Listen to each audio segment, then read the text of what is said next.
కణకణలాడే ఎండకు శిరసు మాడిన మనకు తన నీడను అందించే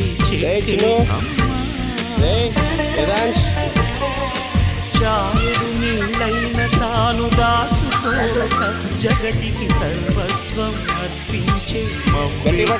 గట్టి పట్టుకో అమ్మలనే మించిన మా